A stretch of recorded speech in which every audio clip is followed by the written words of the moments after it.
शुरुआत करते हैं दोस्तों आज के न्यूज़पेपर की हम भूगोल वाले हिस्से के साथ में।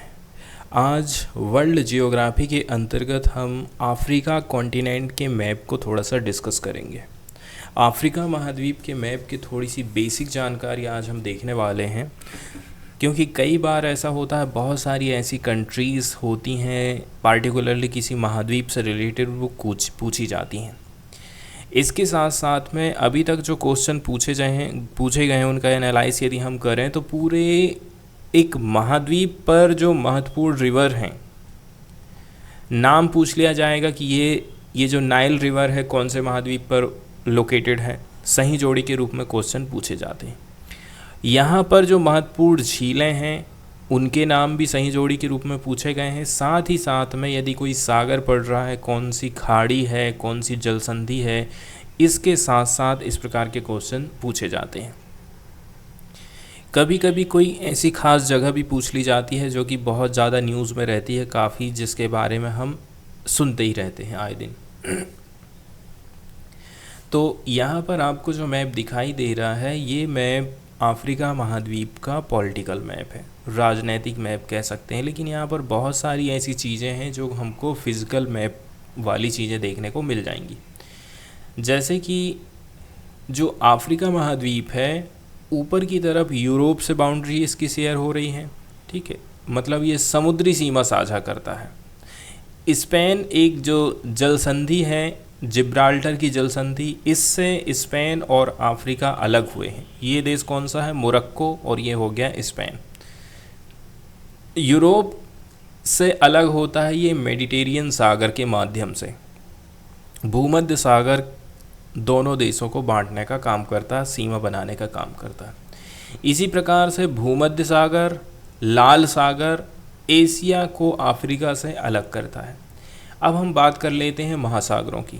यदि हम अफ्रीका के पूर्वी किनारे की तरफ में जाते हैं तो इंडियन ओशियन पड़ता है। यदि हम अफ्रीका महाद्वीप के पश्चिम वाले हिस्से की तरफ में जाएंगे तो अटलांटिक ओशियन लोकेटेड है।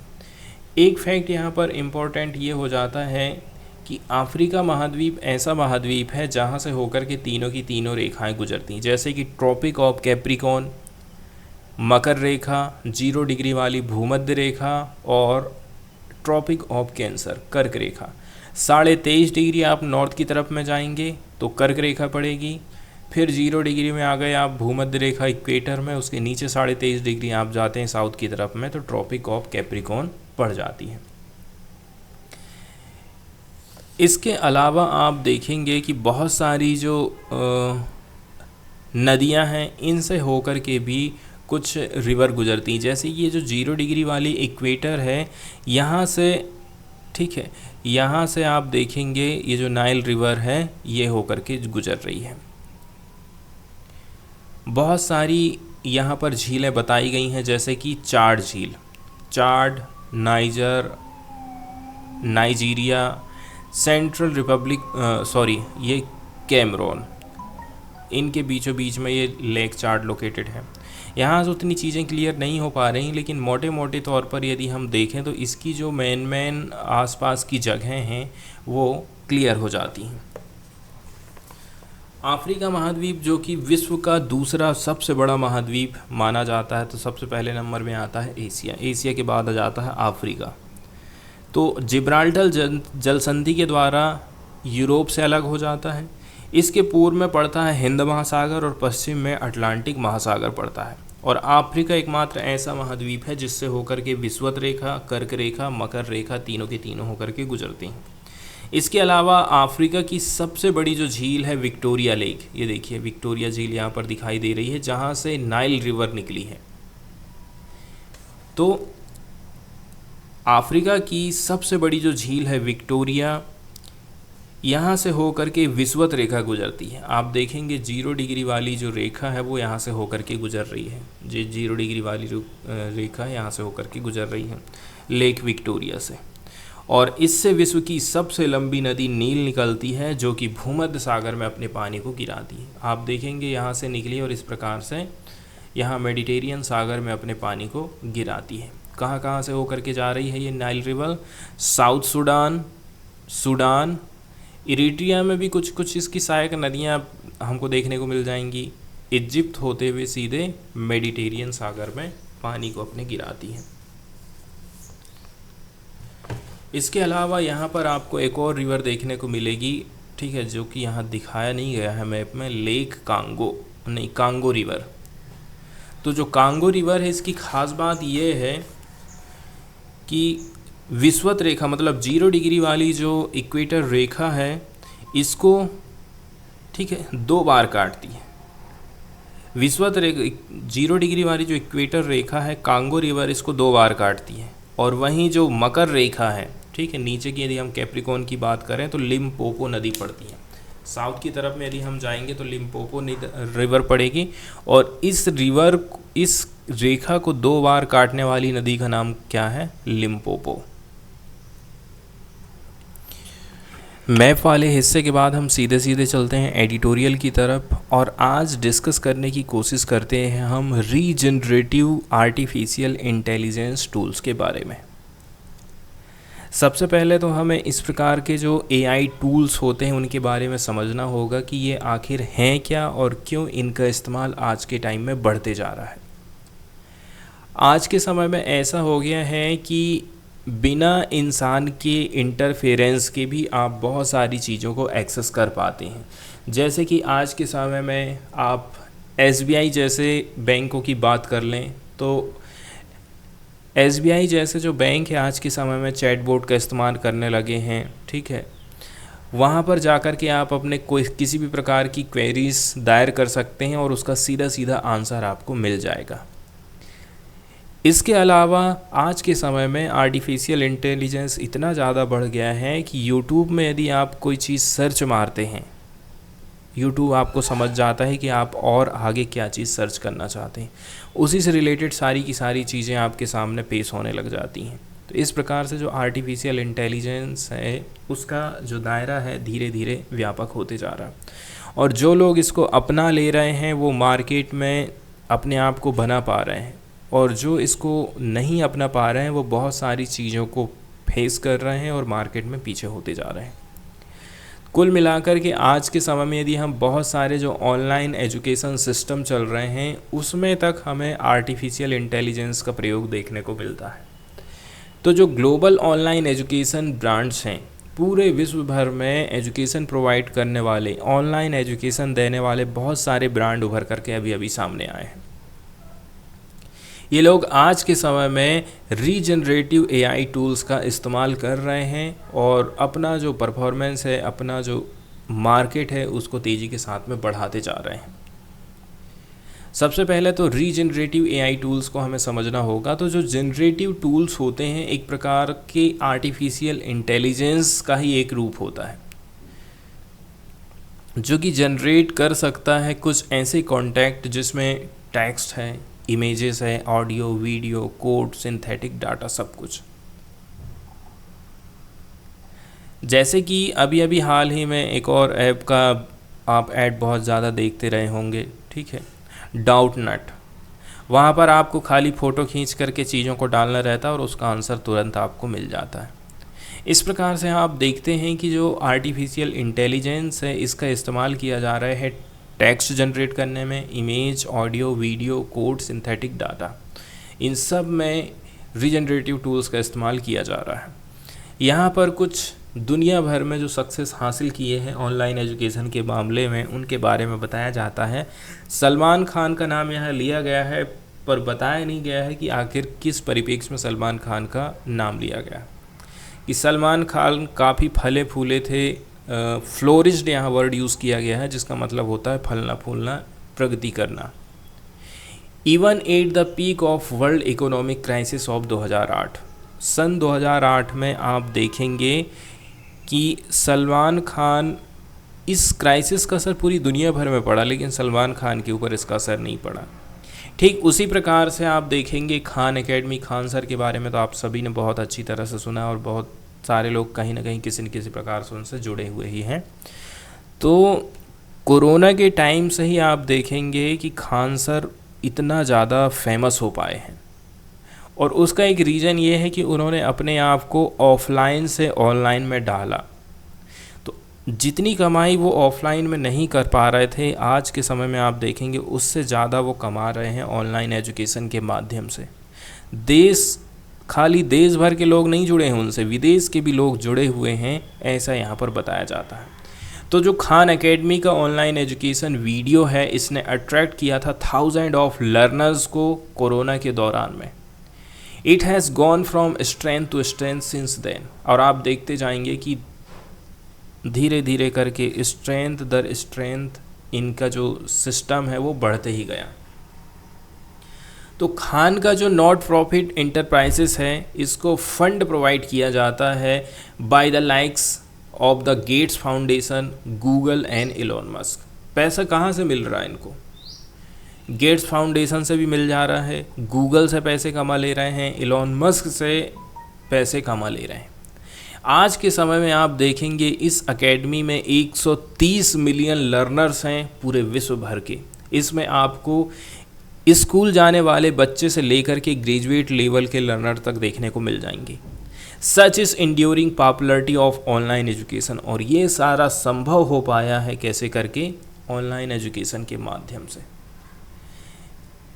पूरी दुनिया भर में जो ऑनलाइन चीज़ें चल रही हैं एजुकेशन से रिलेटेड, उसके बारे में बताया जाता है मैसिव ओपन ऑनलाइन कोर्सेस। क्या नाम रखा गया है? MOOCs, massive open online courses नाम रखा गया है।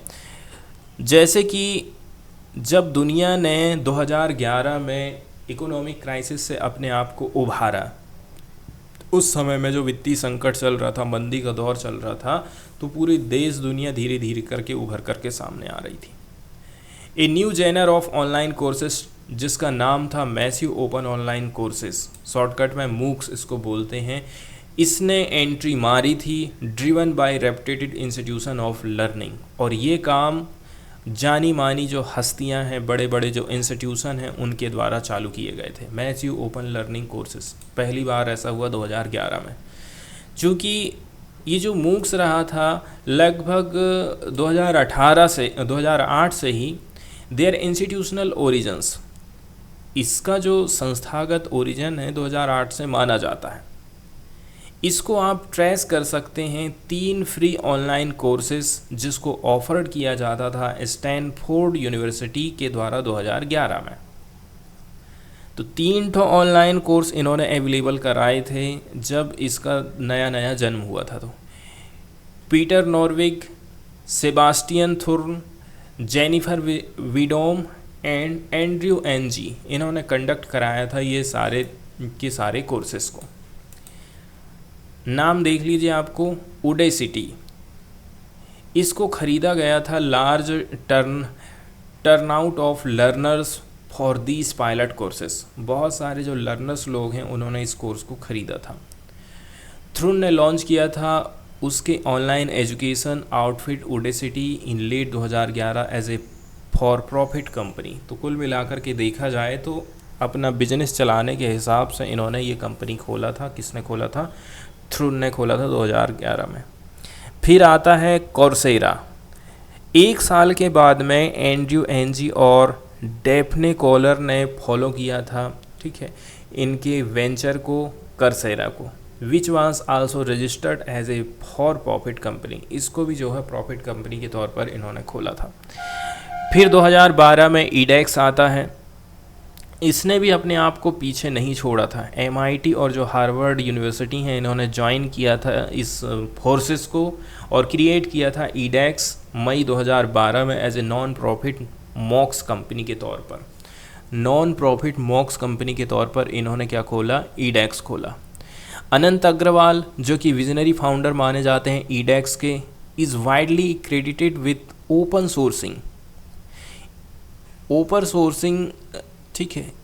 अनंत अग्रवाल जो कि विजनरी फाउंडर माने जाते हैं ईडेक्स के, इनको क्रेडिट कैसे करके दिया जा रहा है? ये लोग क्रेडिट किसको दे रहे हैं? ओपन सोर्सिंग को। Internationalization the companies open edX tech stack. तो कुल मिलाकर के अनंत अग्रवाल ने ओपन सोर्सिंग का काम चालू किया, इंटरनेशनलाइजेशन किया था कंपनी के ओपन ईडेक्स टेक स्टैक को।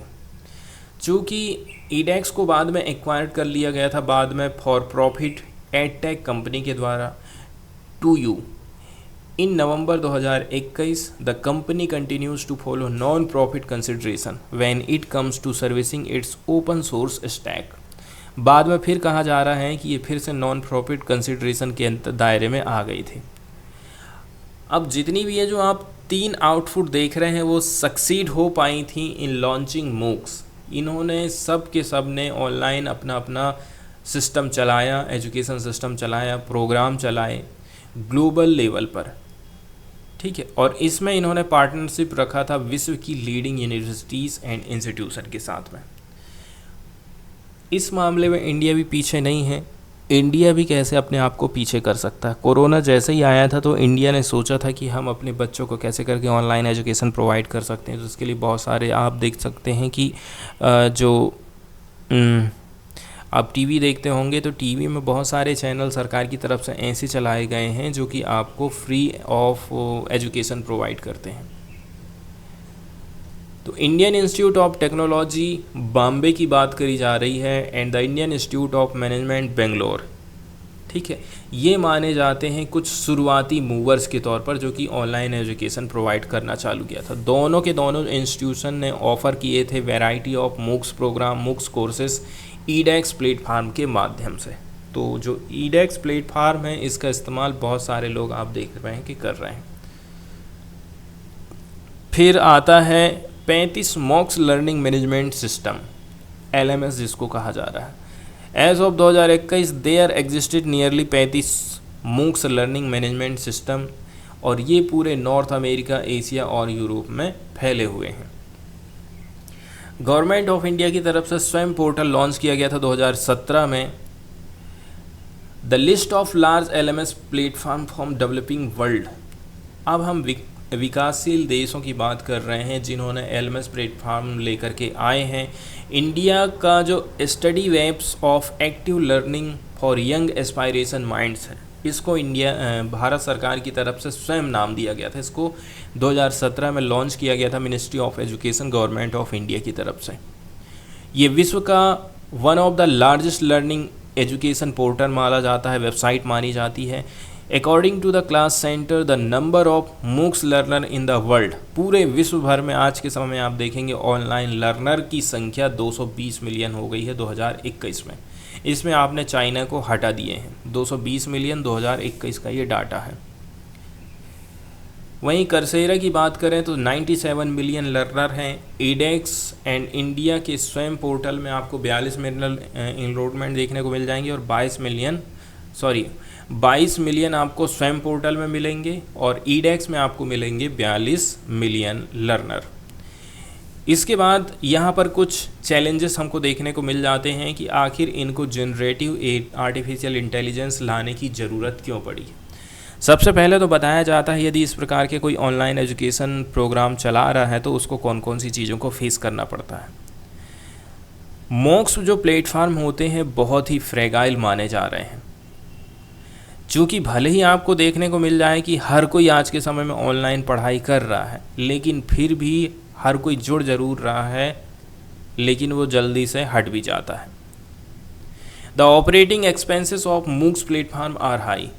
मूक्स प्लेटफार्म यदि आप चला रहे हैं, जैसे कि आज के समय में यदि आप अपनी एक वेबसाइट बनाएं और आप सोचें कि मैं उसमें वीडियो डालूंगा और उस वीडियो को बेचूंगा, ठीक है, लोग उसको ख़रीदेंगे। तो अभी हाल ही में एक क्लास ऐप वाला है, उसका कॉल आया था। उसने मुझे बताया कि वो कितना चार्ज करेगा यदि मुझे ऐप बना करके देता है, वेबसाइट बना करके देता है। तो टोटल जो खर्चा उसने मुझे बताया था क्लास ऐप वाले ने, और वो बोल रहा था कि मुझे 1 साल का जो खर्चा रहेगा आपका लगभग 10,000 रहेगा। अब आप सोचिए। फिर बाद में कॉल आया, मुझे ऑफ़र दिया गया कि सर आप ले लीजिए, बनवा लीजिए ऐप, हम आपको जो है 2 साल दे रहे हैं, 2 साल के लिए दे रहे हैं 15,000 में। तो आप सोचिए आपकी कमाई हो रही है कि नहीं हो रही है, वो तो बिल्कुल भी निश्चित नहीं है, लेकिन साल भर में आपको 10,000 रुपये पेड करना पड़ जाएगा। इस प्रकार से यदि आप मूक्स प्लेटफार्म का इस्तेमाल कर रहे हैं तो इनका जो एक्सपेंसेस रहता है वो हाई रहता है। इसका रीज़न है मेंटेनेंस का खर्चा। ये एसोसिएटेड रहता है LMS tech stock, and partially due to steep marketing cost incurred for enlarging learner basis। Learner का बेस यदि आपको बढ़ाना है तो सबसे पहले अपने ऐप का आपको प्रचार प्रसार करना पड़ेगा। यदि आप अपने ऐप का प्रचार प्रसार नहीं करते हैं तो आप बिल्कुल पीछे हो जाएंगे। इसके अलावा जो ऑनलाइन प्लेटफार्म हो रहे हैं आज के समय में आप देखेंगे काफ़ी लो फीस ले रहे हैं। वहीं आप यदि फ़िज़िकल कोचिंग करने चले जाएंगे, दिल्ली में IAS की कोचिंग करना है, तो वहाँ के जो ऑफलाइन प्लेटफार्म वाले लोग हैं कितना ज़्यादा हाई रुपए आपसे वसूलते हैं। उसकी तुलना में ऑनलाइन प्लेटफार्म वाले जो लोग हैं अपना मार्केट बनाने के लिए, ग्राहक बनाने के लिए लो से लो में आपको देने के लिए तैयार हो जाते हैं। चूँकि ये जो मूक स्किल प्लेटफार्म होते हैं by and large rely on degree earning courses to earn revenue. ज़्यादातर जो ऑनलाइन प्लेटफार्म आपको देखने को मिलेंगे ये डिग्री लेवल की अर्निंग कोर्सेज अवेलेबल कराते हैं ताकि इनकी कमाई हो सके, लेकिन कॉलेज लेवल की पढ़ाई करने वाले वो भी ऑनलाइन इनको बहुत कम स्टूडेंट मिल जाएंगे।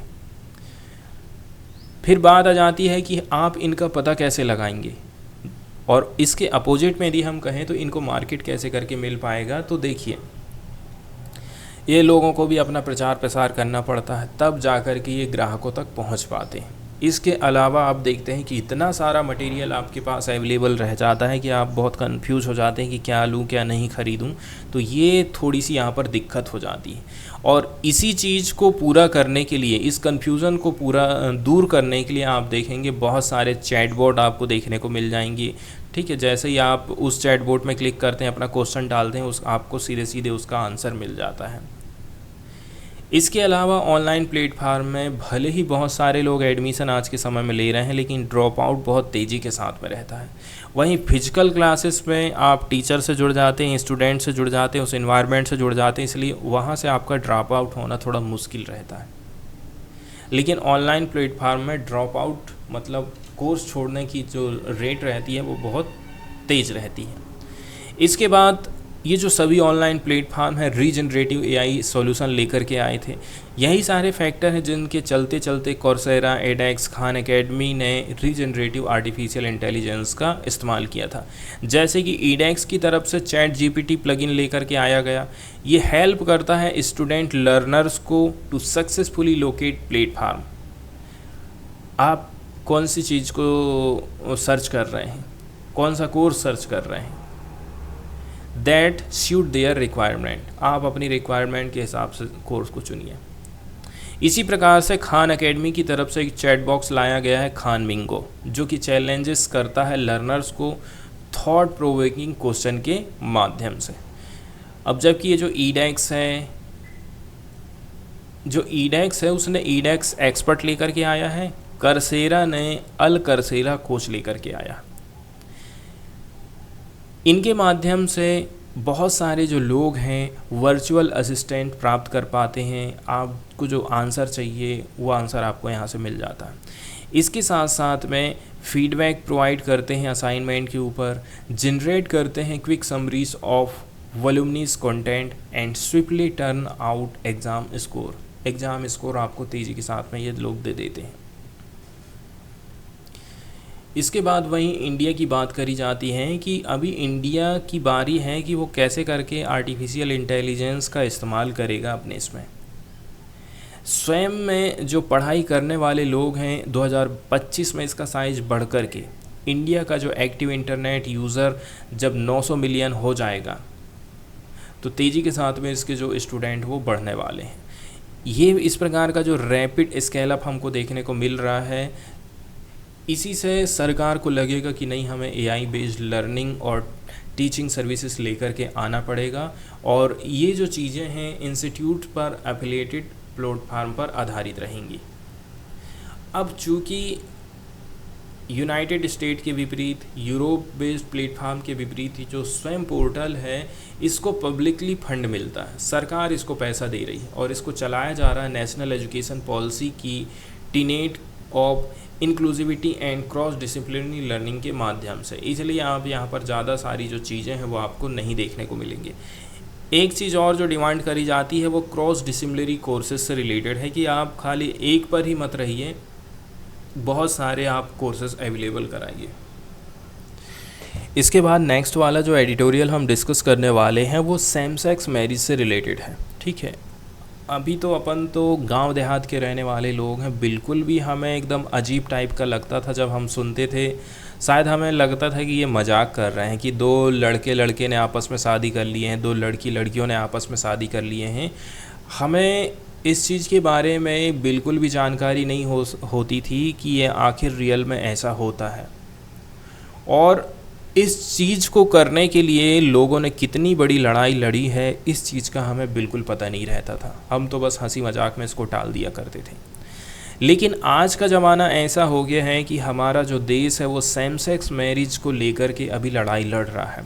अभी आप देखेंगे कि लिविंग इन रिलेशनशिप, इसके अलावा जो धारा 377 है उसको ख़त्म कर दिया गया, जिसके अंतर्गत जो समलैंगिक संबंध बनाए जाते थे उनको अपराध की श्रेणी में पहले भारत में रखा जाता था।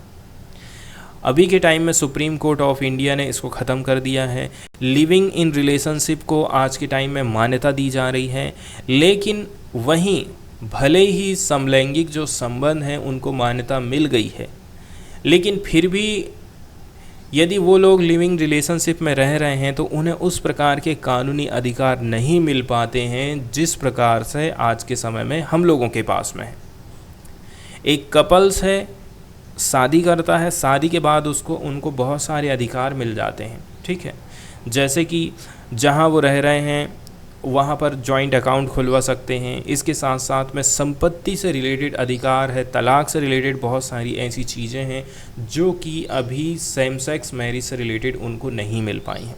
तो कानूनी अधिकार को लेकर के ये लोग अभी भी लड़ाई लड़ रहे हैं, और जबकि सरकार का कहना है कि सुप्रीम कोर्ट में अभी हाल फिलहाल में इसकी सुनवाई चल रही थी, तो गवर्नमेंट बोल रही है सुप्रीम कोर्ट को कि आप बीच में मत आइए, इससे रिलेटेड जो भी नियम कानून बनाना है वो हम बनाएंगे।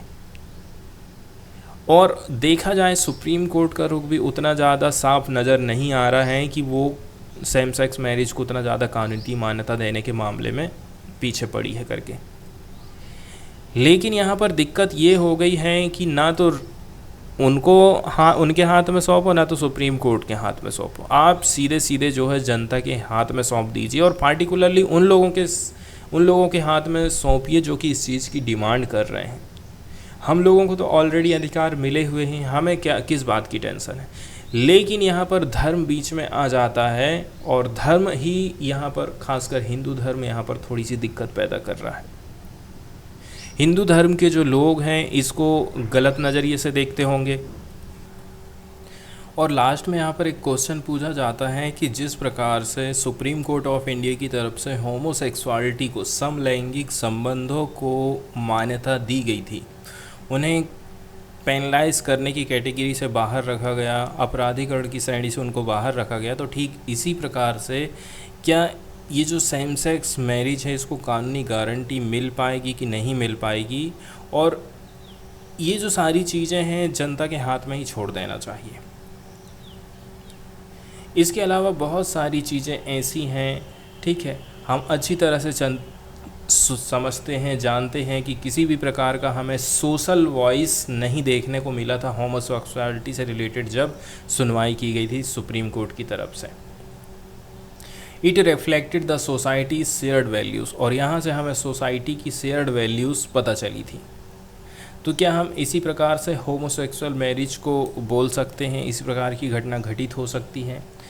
क्या कुछ जो वेस्टर्न सोसाइटीज़ है, ठीक है, एक्सेप्टेड रोमांटिक लव, जो कि रोमांटिक लव को एक्सेप्ट करती हैं, और companionship and nothing else to be the basis of marriage, ठीक है। तो जो मैरिज का बेस है वो कुछ और नहीं होना चाहिए, दोनों के बीच में यदि आपसी सामंजस्य है, प्रेम है, वही एक आधार होना चाहिए, चाहे उनका सेक्स सेम हो या फिर अलग अलग हो। तो इसी को लेकर के ये आर्टिकल लिखा गया था, इसको थोड़ा सा हमने ब्रीफ में, संक्षेप में डिस्कस किए हैं। इसके बाद हम जो न्यूज़ डिस्कस करने वाले हैं वो डाटा प्राइवेसी से रिलेटेड है। अब डाटा प्राइवेसी से रिलेटेड ऐसा है कि हम कितने महत्वपूर्ण हैं किसी और के लिए हमें बिल्कुल भी पता नहीं रहता। हमारा फ़ायदा कोई पॉलिटिकल पार्टी उठा सकती है, हमारा फ़ायदा कोई बड़ी बड़ी कंपनियां उठा सकती हैं। उनको बस डेटा चाहिए रहता है और डेटा पर आधारित वो एनालिसिस करते हैं और हमें एक प्रकार से हथियार के तौर पर इस्तेमाल करते हैं।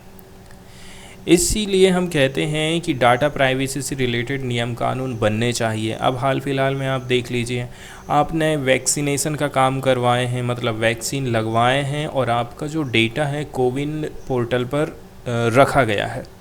अब इस वेबसाइट से किसी ने डेटा चुरा लिया है। सरकार का कहना है कि इसको कोविन पोर्टल की तरफ से चोरी नहीं किया गया है, किसी और के द्वारा इसको स्टोलन किया गया था। Indian computer emergency response team CERT in set to investigate the issues and submit a report. इसके लिए सरकार ने Indian computer emergency response team का गठन किया है और यही इससे रिलेटेड इश्यू को इन्वेस्टिगेट करेगी और अपनी रिपोर्ट को सबमिट करेगी। तो यहाँ पर क्वेश्चन पूछा जाता है कि क्या हमारा जो डेटा है वो सेफ हाथों में है? ऐसा तो नहीं है सरकार इस डेटा को बेच देगी। तो ये जो कोविन वेबसाइट है, according to the health ministry has adequate safeguard for data privacy. सरकार कह रही है कि नहीं, आपके डेटा सुरक्षित हैं यदि आप कोविन पोर्टल में आपका डाटा अवेलेबल है तो। Vaccinated beneficiary data for CoWIN app is available at 3 level as below. यहाँ पर आपका डेटा 3 लेवल पर अवेलेबल है। पहले नंबर पर बेनिफिशियरी डैशबोर्ड है। जिस व्यक्ति ने भी वैक्सीन लगवाई है, वैक्सीनेटेड पर्सन है, can have access data using registered mobile number with OTP authentication. यहाँ पर आप अपना मोबाइल नंबर डालिए, OTP डालिए और यहाँ से आप डेटा को प्राप्त कर सकते हैं। फिर आते हैं कोविन ऑथराइज्ड यूज़र। तो ये जो वैक्सीनेटर हैं ये एक्सेस कर सकते हैं डाटा ऑफ वैक्सीनेटेड बेनिफिशरीज़ का। इसके लिए यूज़ करना पड़ेगा authentic login credential CoWIN system logs every authorised access के माध्यम से। फिर आता है API based access. Third party apps with authorised access of CoWIN APIs can access data of beneficiaries through beneficiary OTP authentication.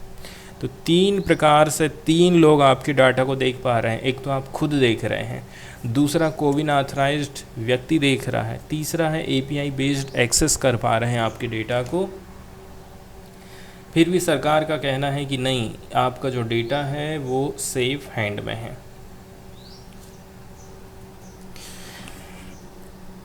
अब हम चर्चा करने वाले हैं, अभी हाल फिलहाल में हम देखते हैं कि केंद्र सरकार की तरफ से जो MSP में वृद्धि की गई है, मिनिमम सपोर्ट प्राइस, जिसको हम हिंदी में न्यूनतम समर्थन मूल्य बोलते हैं, इसमें वृद्धि की गई है। तो इससे क्या किसानों को रियल में फ़ायदा हो सकता है कि नहीं हो सकता है? सबसे पहले तो हमें ये समझना है। MSP हर साल निर्धारित करी जाती है गवर्नमेंट ऑफ इंडिया की तरफ से। सरकार MSP तय करती है ताकि मार्केट में जिस चीज़ की कमी है सरकार उस चीज़ का प्राइस बढ़ा देती, उस पर MSP को बढ़ा देती। जैसे कि अभी हाल फिलहाल में देखें, दालों के मूल्य में यदि वृद्धि हो रही है तो सरकार दालों के ऊपर MSP बढ़ा देगी। इसका मतलब ये हो गया किसान अब दाल वाली फसलें ज़्यादा लगाएंगे, मार्केट में ज़्यादा दाल आएगी तो ऑटोमेटिकली उसका प्राइस गिर जाएगा। इस हिसाब से MSP का सिस्टम चलता है। वहीं नॉर्मली देखा जाए ना तो सरकार MSP में फसलों को ख़रीदती है, किसानों को न्यूनतम समर्थन मूल्य देती है, ये इंश्योर करती है कि कभी उनका फसल ख़राब हो जाती है, पैदावार अधिक हो गई या फिर कोई और कंडीशन हो गई तो उस समय में उनको उचित दाम मिले। नहीं तो ऐसा ना हो कि मार्केट में प्राइवेट प्लेयर को जाकर के किसानों को सस्ते में बेचना पड़ जाए और नुकसान उठाना पड़ जाए। कम से कम किसान लोग ये तो कह सकते हैं कि यदि आप इस रेट में नहीं लोगे, मार्केट में तो 1900 रुपये में बिक रही है धान, आप कैसे कम में ले रहे हो, हम जाएंगे मंडी में बेच देंगे ले जा कर के। ऐसा किसान बार्गेनिंग का काम कर सकते हैं। इसलिए MSP जो है बहुत ज़्यादा ज़रूरी हो जाती है। लेकिन आज के समय में हम देखते हैं कि ज़्यादातर जो फसलें MSP पर ख़रीदी जा रही हैं वो है धान और गेहूँ और धान के ऊपर ही उनको MSP मिल पाती, इसलिए ज़्यादातर जो किसान है फोकस करते हैं गेहूँ और धान की खेती में। लेकिन सरकार इनमें ज़्यादा MSP को नहीं बढ़ाती है। आप देखेंगे गेहूं और धान का क्या रेट चल रहा है। मूंग और उड़द का प्राइस आप देखिए 8,558 पर क्विंटल के हिसाब से है। और पैडी है 2183 रुपये के हिसाब से। रागी है 3846, जबकि किसान लोग किसको बो रहे हैं, पैडी ज़्यादा लगा रहे हैं, रागी कोई थोड़ी ना बो रहा है, मूंग उतनी ज़्यादा नहीं बोई जा रही है। तो इस प्रकार से इस 2023-24 के लिए बारिश वाली जो फसलें हैं, जिनको खरीफ की फसलें बोलते हैं हम, उनके लिए एमएसपी को हाइक किया गया है।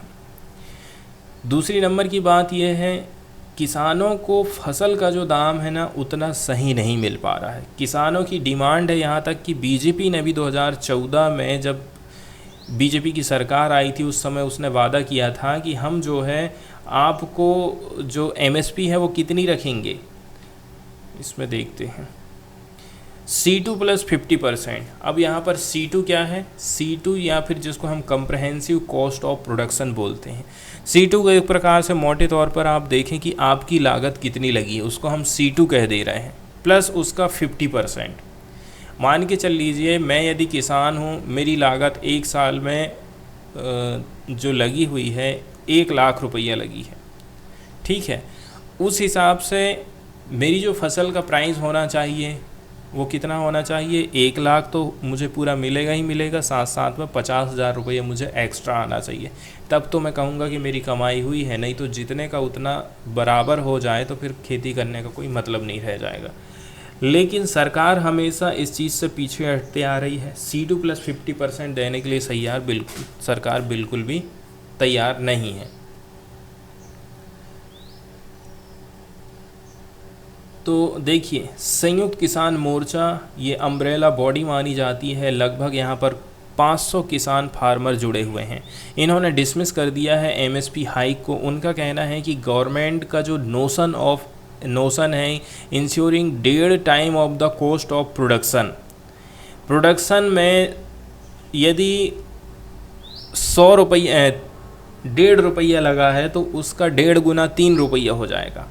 3 रुपया मिलना चाहिए था। On crops does not help in addressing the farmers plight. यदि आप 1.5 गुना भी कॉस्ट प्रोडक्शन को बढ़ा दे रहे हैं तो इससे आप एड्रेस नहीं कर सकते हैं फार्मर की इच्छा को, as it does not provide remunerative price.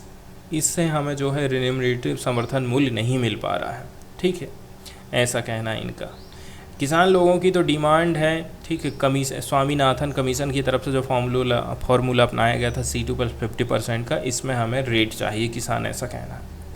Agriculture के एक्सपर्ट लोगों का क्या कहना है, जो इकोनॉमिस्ट है डॉक्टर रंजीत सिंह गुमान करेंटली जो कि प्रोफेसर के रूप में काम कर रहे हैं इकोनॉमिक्स में गुरु नानक देव यूनिवर्सिटी अमृतसर में, वो पॉइंट आउट करते हैं कि जो पास्ट ट्रैक रिकॉर्ड है, पिछला जो आपका ट्रैक रिकॉर्ड रहा है, दैट ओनली 3 to 4 क्रॉप्स, 3 से लेकर के 4 ही फसलें ऐसी हैं, वीट, पैडी और कॉटन, 8 टाइम्स सम पल्सेस, कभी कभी कुछ पल्सेस को भी आप एमएसपी दे रहे हैं, एमएसपी पर सरकार इनको खरीद रही है, जबकि बाकी की जो रिमेनिंग फसलें हैं इनको प्रोक्योर किया जाता है 8 मच बिलो द एमएसपी से कम रेट में सरकार इनको खरीदती है। तो सरकार उनकी खेती क्यों करेगी, ये जाहिर सी बात है। This is mainly because the farmers are left at mercy of market forces and the private player. ऐसा क्यों हो रहा है, क्योंकि किसानों को जो मार्केट का बल है, मार्केट फोर्सेस है, मार्केट के ऊपर छोड़ दिया जाता है। मार्केट डिसाइड करेगा किस रेट में उनकी चीज़ों को ख़रीदना है, प्राइवेट प्लेयर निर्धारित करेंगे कि हम आपकी फ़सल को किस रेट पर ख़रीदेंगे। एमएसपी का इम्प्लीमेंटेशन नहीं किया जाता है, इसके साथ साथ में बिलो एमएसपी प्रोक्योरमेंट, एमएसपी से कम रेट पर प्रोक्योरमेंट करना। अब जब सरकार इतना ज़्यादा जोर देती है कि जो फसलें हैं उसमें विविधीकरण होना चाहिए, किसानों को अलग अलग किस्म की फसलें बोना चाहिए, धान की खेती करते हैं, गन्ना की खेती करते हैं किसान, उसमें बहुत ज़्यादा पानी लगता है, लेकिन जब सरकार उनको एमएसपी दे ही नहीं पाएगी तो किसान लोग क्यों अलग अलग किस्म की फसलें उगाएंगे, जबकि उनकी लागत ज़्यादा लग जाएगी और यदि उनको रेट सही नहीं मिल पाता है एमएसपी पे, वो बेच नहीं पाते हैं। इसी के चलते चलते क्रॉप डाइवर्सिफिकेशन किसान लोग नहीं कर पा रहे हैं। इस प्रकार का जो सिनारियो बनाता है एक strong rational for giving legal status to MSP. इसलिए तो कहते हैं कि किसान लोग आप एमएसपी को कानूनी गारंटी दीजिए, ठीक है, चाहे किसी भी प्रकार की फसल हो। मैंने यदि अपने खेत में अरहर लगाया है, मैंने सोयाबीन लगाया है और मैं उसको लेकर के जा रहा हूँ, कहीं भी बेचने के लिए जा रहा हूँ, तो वो फसल एमएसपी से कम नहीं बिकना चाहिए। जो भी खरीदेगा उससे कम में उसको सज़ा होना चाहिए। इस प्रकार का कानून चाहते हैं किसान लोग, लेकिन सरकार इससे पीछे हट रही है। सरकार अभी तक इस पर कोई भी जवाब नहीं दी है। इसके बाद वाली न्यूज़ हम डिस्कस करने वाले हैं पोषण ऐप से रिलेटेड। ये न्यूज़ आई है, पोषण ऐप का इस्तेमाल करते हुए जो माइग्रेंट वर्कर्स हैं वो आंगनवाड़ी की जो सर्विसेज हैं, ठीक है, रीलोकेशन के दौरान में उनको प्राप्त कर पा रहे हैं। इस प्रकार से पोषण ऐप उनकी मदद कर रहा है। 57,000 से भी ज़्यादा जो माइग्रेंट वर्कर हैं वो रजिस्टर्ड हुए हैं one nation one anganwadi programme के अंतर्गत, which even if people relocate to another state. यदि लोग एक जगह से दूसरी जगह जाते हैं, दूसरे राज्य में चले जाते हैं, तो वो रिसीव कर सकते हैं कुछ बेनिफिट गवर्नमेंट की तरफ से। टू चिल्ड्रन अंडर 6 ईयर, 6 साल से कम उम्र के जो बच्चे हैं, ठीक है, एंड जो प्रेग्नेंट वुमेन है, लैक्टेटिंग वुमेन है, जो महिलाएं स्तनपान करा रही हैं, तो उनको सरकार की योजनाओं का फ़ायदा कंटिन्यू मिलते रहेगा। ऐसा नहीं कि आप दूसरे स्टेट में चले गए हैं तो आपको फ़ायदा नहीं मिलेगा। कुछ सोर्सेस हैं women and child development ministry, वहाँ से ये पता चला है, ये पॉसिबल हो पाया है सेंट्रल और स्टेट गवर्नमेंट के बीच में कोऑर्डिनेशन है, ठीक है, दोनों का सहयोग चल रहा है। पोषण ट्रैकर ऐप के माध्यम से, मोबाइल फ़ोन के माध्यम से ये संभव हो पाया है। ये ऐप प्रोवाइड करता है एक ऐसा view of activities of anganwadi centres. Anganwadi centre की जो एक्टिविटीज़ हैं उनका व्यू प्रोवाइड करता है, जिसको चाइल्ड केयर सेंटर भी बोलते हैं।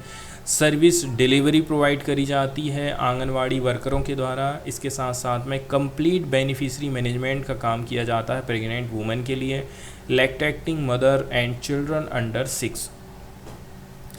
इसके अंतर्गत डिजिटाइज किया गया है, ऑटोमेटिक किया गया है फिजिकल रजिस्टर को used by worker that help improve the quality of their work. वो अपने काम को सुधार पाए हैं physical registered, automatic physical registered का इस्तेमाल करके। आंगनवाड़ी के जो वर्कर होते हैं इनको प्रोवाइड किया गया है smartphone procured through government e market place, GeM portal के माध्यम से, ठीक है, इनको स्मार्टफोन दिए गए हैं ताकि सफिशेंट सर्विस डिलीवरी किया जा सके।